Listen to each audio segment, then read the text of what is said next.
Post State of the Union presidential prediction 2024. Let's see how the State of the Union affects Joe Biden's odds to win the presidency now.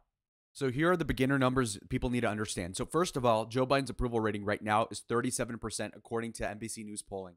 Now that's even worse than Trump in 2020, who lost, Barack Obama in 2012, who had a 48%, or George W. Bush, who had a 54% in 2004, or even Bill Clinton in 1996 when he had a approval rating of 46. There were two main topics he discussed. It had to do with abortion and it had to do with January 6th. Those are two issues that he polls well on, and that's literally it. Looking at the CNN reaction to this, the spin by the liberals is saying that more than 6 in 10 Americans who watched President Joe Biden's State of the Union address had a positive reaction to that speech. Okay, so think about that. That sounds good and fair, but when you get past the headline, which they're hoping you don't, it says that apparently last year, 72% of viewers, according to CNN, actually had a positive reaction. So what does that mean? That means that on the net, he's like 10% down in approval. That is horrible. That's the lowest very positive rating in CNN polling data since 1998. So 25 straight years, basically since the Lewinsky scandal, if you believe that. Here's a really vital weak spot for Joe Biden. Apparently 48% of people polled had no confidence in Joe Biden's ability to carry out the duties of president. Now think about that. So you're giving the opposition a floor of 48% of the popular vote, plus the Green Party taking away Democrat votes. That is a horrible sign for Joe Biden. Also, the thing is with the State of the Union, if you study politics, is that it's always a good thing for the current president, and it really softens people's opinions of them, makes them seem more human, I suppose. But, you know, we know that Joe Biden's down like negative 27% when it comes to approval on the border. So when you read something on CNN like, well, actually, people's opinion of him on immigration increased 11% towards the positive, that's still not even making up for half of the deficit he's under. And so while, again, this is helping, it isn't going to last. So, for example, he can get like a 2-day boost off of this because people feel good after a speech. But realistically, it's not going to carry out. And plus, even if you spin it a positive way, it's still not enough to take them from the negative. Also, look at this huge thing here. A 42% plurality of speech watchers younger than 45 years old said that Biden's proposals offer too much support to Israel, an opinion shared by 22% of people 45 and over. So basically, that's the largest divide you'd ever seen for a Gen Z or, you know, a young population for a Democrat incumbent. So that's insane to me. All right, so here we are with the prediction. Time to fill this out. So recently, we've been seeing a lot of things going awry for Joe Biden and Donald Trump, but more so Joe Biden. Clearly, this State of the Union doesn't really help much, but it does a little, and so we're going to account that. We're going to just give him the safe states for now. And a lot of these are Eastern Seaboard states, Hawaii, even though a recent poll showed it trending Republican.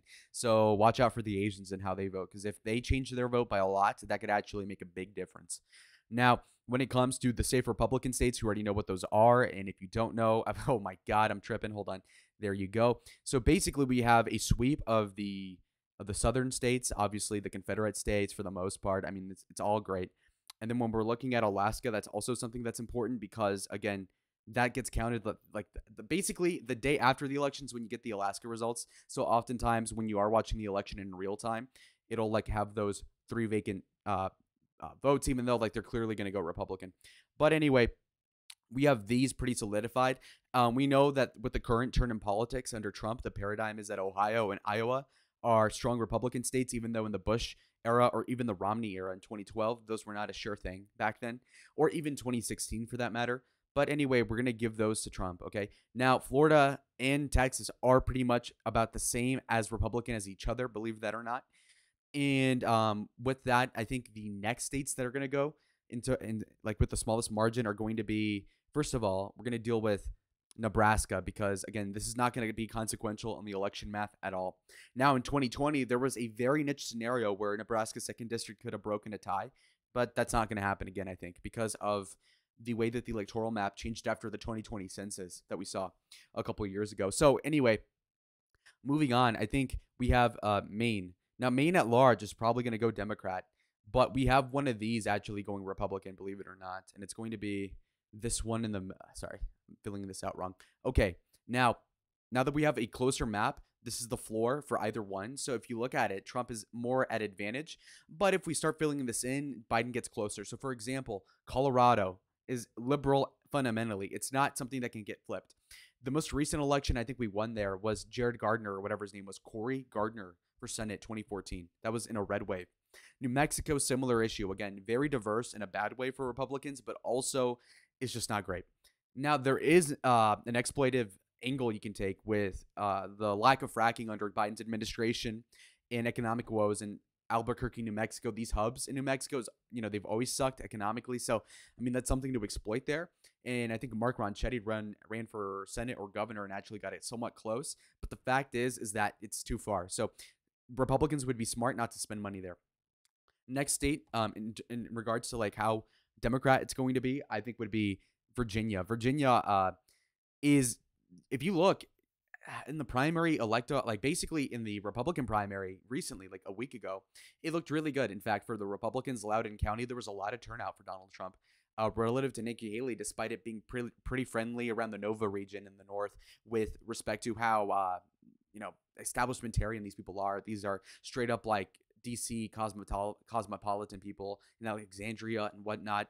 Now, so Virginia, in one hand, has like this very, very like pro Biden wing, but also you can see how like in West Virginia, not West Virginia, but the west of Virginia, there's a lot of people would say white trash, but these Appalachian folks, these are going to be more Republican. So it's really a mix as to what side is going to bring out more votes. But you can be pretty sure if you put a Luger to my head and you said, you know what, or a Ruger, I think it is, that, honestly, I would say that Biden's going to win the state, even if he's super unpopular. That being said, though, moving on, New Hampshire is also a state that you could see go either way. The thing is with the Trump campaign, from what I understand, and I know some of the details here, they're not going to spend money on New Hampshire because New Hampshire doesn't factor into the math. So it's already a liberal state for the most part, even if it was close in 2016 on a fluke. The fact is that Trump doesn't run well in that state, and he spent a lot of money there because mathematically back then it made sense, because places as small as Nevada or Nebraska 2nd could have swapped the election results. But nowadays, it doesn't matter. And so those 4 electoral votes don't play into any scenario. Either it's not a deal breaker either way, is what I'm saying. Like, for example, if South Dakota went blue, it wouldn't change the math at all.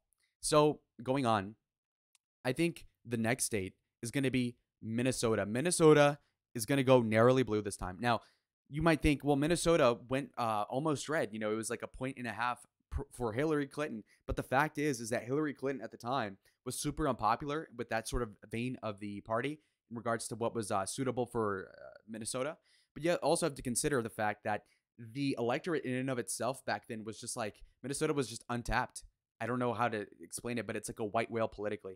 It gets somewhat close, but it just doesn't get there. It's like it's like the Cowboys. They get close to winning the Super Bowl, but they always lose in the divisional round. So with that being said, the Minnesotans are also getting more liberal over time. If you look at 2016 to 20, it got more liberal, even though Trump spent more money there in 20 than in 16, which tells you, in fact, that it's just not a good idea to invest money there. And I think the Trump campaign is not going to, because they know the money's better spent elsewhere. For instance, Wisconsin is more Republican and has the same amount of electoral votes as Minnesota. So you might as well just put it all in Wisconsin instead of Minnesota and send your volunteers over the border into Wisconsin from Minnesota.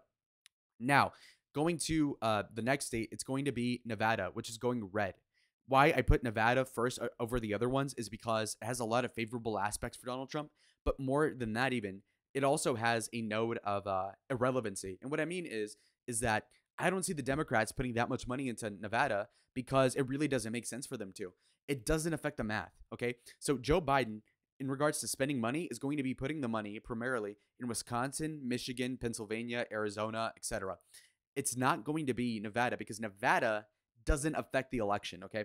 If you put any combination of states that are realistic, 6 electoral votes would not make the difference. You're looking at like 10 making a difference, okay? So that's why New Hampshire doesn't matter. That's why Nebraska doesn't matter. Maine doesn't matter. Nevada doesn't matter. Even if Trump could put in more effort to flip these, or even Minnesota, it just doesn't change the math too much. So it doesn't matter. Now, when it comes to the next state, it's going to be North Carolina. North Carolina is a pretty healthy state. It's basically one of those things that you need to have a chance at winning, okay? So it's like getting your GED to get into college. If you don't have that, you're not going to make it. So with that being said, North Carolina, you saw a primary win by Mark Robinson, who's a fantastic politician by my standard, charismatic. He's like that Patrice O'Neill, basically, but political, and he's great. Now, I will tell you this. North Carolina has a very competent leader at the helm for now. He might be the RNC chair replacing Ronna McDaniel, but that's basically what we're looking at. Now, moving on, you're going to look at Georgia. Georgia is going Republican as well. The reason why it's going Republican as well is given how we know it to be kind of like a closed state historically. The fact is, though, is that it's the infrastructure has gotten more solid for the GOP. They passed a relatively rigorous voter ID law that will compensate for a lot of the things that happened last election that flipped the result, and therefore that's going to alleviate like 2 to 3 percentage points in the margin, in my opinion. And then when you look at that as well, you look at the 22 results, and they were pretty good for Republicans writ large, aside from Herschel Walker, who himself is an idiot, albeit a good running back, but that's about it. Bad father, by the way. So moving on. The next state we're going to be talking about is going to be Michigan. I think Michigan's going Republican too, and this gives Trump the lead. It gives Trump the presidency. Now, the reason why I say Michigan is going to be good is because Michigan has recently undergone some things. So prior to a couple months ago, the Michigan GOP was literally on fire. It sucked. The people didn't know who was the RNC chair at the time of the state of Michigan. But now that they're sorting that stuff out, it'll ameliorate things. So it's still going to be a crappy organization for the GOP, but it's still going to be better than what it was last year. Plus, the polling looks decent. Third, again, when we're looking at the resident small tens of thousands of Arabs that live in Dearborn, Michigan, and other places in the state, these people are going to sit out the election. So that's another little thing. That's not going to make or break the election, most likely, but it does matter a little bit. So that's thousands of votes that Biden's going to guaranteed lose because of his dealing with Israel in haphazardly supporting either side, and it really pisses everyone off. So he's not winning anybody over, whereas with Trump, he's like so Zionist that it kind of helps him with Jews. But I mean, Arabs weren't going to vote Republican anyway, so it's a win for Trump, not for Joe, if that makes sense. So I'll put Michigan as red for now. Now, when it comes to Pennsylvania, this one's polling closer than the other ones for some reason. A lot of it has to do with, clearly you have a vibe of Robert Casey, who's a very popular Democratic senator, pro-choice in a moderate sense. That's the vibe you get in Pennsylvania. They're not really socially conservative per se. And so this abortion thing might make it closer. But with that being said, everything else is pro-Trump, whether that be the economy, immigration, whether that be the cultural issues aside from abortion. Take any of the latter. So anyway, Republican Pennsylvania, you can write that in. Now moving on. The next state is going to be Wisconsin. Wisconsin is also going Republican because there's a lot of things that are heading in their direction. So you're seeing the GOP coalesce behind Eric Hovde or whatever his name is, and basically they're getting their stuff together. And what's more is that they're doing harvesting of votes in a way that is legal, from my understanding, and that should guarantee a floor for turnout. So even if things go crazy, they already have enough infrastructure to get their votes out. And obviously, given the approval rating of Joe, there's really no way he wins. So that's a Republican state.